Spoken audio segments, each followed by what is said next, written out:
Penn State's coaching search is in its early stages, but they are doing their due diligence. Everyone has got Matt Rhule headed there, and while I think that is a strong possibility, certainly that he would accept the job if he were offered, Penn State is looking at some other options, swinging for the fences, if you will. More on what they're doing behind the scenes up next. A reminder, though, hit the subscribe button and share and like if you would. We appreciate you joining us. Well, Matt Rhule makes a lot of sense for Penn State. He's got the background in the area, knows, I think is a diligent recruiter, very effective. I think that the commitment maybe to NIL is better at Penn State than it certainly is at Nebraska at this time. Penn State's great facilities, Big Ten money. They've got a lot of things going. Now, Nebraska's a really good job in its own right, but going home would make a lot of sense for Matt, and certainly with the connection with Pat Kraft. However, I do believe Penn State's looking at this as they can get Matt. They want to see who else might be interested. Now, there's some people that I think they would like to talk to. I don't know that it's going to get very far, but I like their attitude and that they're going to swing for the fences and maybe talk to some folks. In no particular order, for example, they want to talk to Mike Elko of Texas A&M. How does he fit? You know, certainly he's a Penn graduate from that part of the country. Would he be interested? Don't know. I personally think A&M is a better fit. Lots of money. They can do everything. Now, you might look at it, too. There's a tougher path to the top of the SEC than there is to the Big Ten.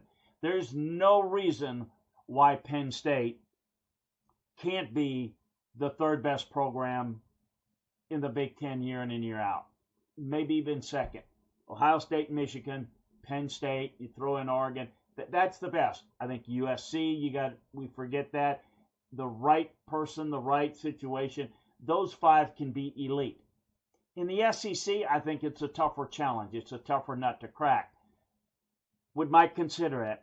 I don't know. I don't think so, but I admire the fact that they may want to look at that. I don't think Eli Drinkwitz of Missouri is as good a fit, for example, at Penn State, but I think they want to talk and see if that might be something that they would look at. Don't buy into some of the other stuff. Look, they want to reach out, believe it or not, to Kalen DeBoer at Alabama. I don't think Kalen DeBoer is leaving Alabama, but I think they feel like, hey, look, you want to go somewhere where, at Alabama, the pressure is on a different level. I think we see the pressure at Penn State pretty big, too, if they fired a coach and sent him on his way with a big, hefty buyout. So I don't know that that's going to fly, but would Kalen be more,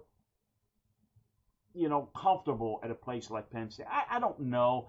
I don't think so. I think, quite frankly, Kalen would maybe be a little bit more comfortable in the western part of the country if he were going to leave a place like Alabama. There are other guys that I think intrigue them. Manny Diaz, they liked him when he was a defensive coordinator, doing a nice job at Duke. I think they want to look at maybe how somebody like that might fit. I'm telling you, they're interested in looking in the NFL and maybe seeing who might be a fit in a couple of those areas. I don't think a coordinator, first-time coach, makes a lot of sense. I do think Brent Key intrigues them from Georgia Tech. Matt Campbell is a guy to keep an eye out on that I think would be a really good coach and a really good fit. Look, I'm told that they're going to give a call to Marcus Freeman at Notre Dame. I think Marcus's next move, if it's from Notre Dame, it's probably into the NFL. But I get where they're going with it. They kind of reached out behind the scenes very quickly, had an offer on the table for Curt Cignetti. Curt quickly, obviously, before he kind of removed his interest and got the deal done, they got an extended deal and a better deal at Indiana. You're going to see a number of these guys get new deals as a result of Penn State, Florida, the other openings. But Penn State right now is not just settling for Matt Rhule. I think they want to see who else might be interested, try to weigh the options, and then I think they will feel more comfortable if it's Matt Rhule or whomever, this is the best fit at this time. So interesting developments in the Penn State coaching search. Remember to keep it here for all the latest as we'll break it down for you right here. Give us a subscribe, like. Also check us out at LandryFootball.com for all the latest as well.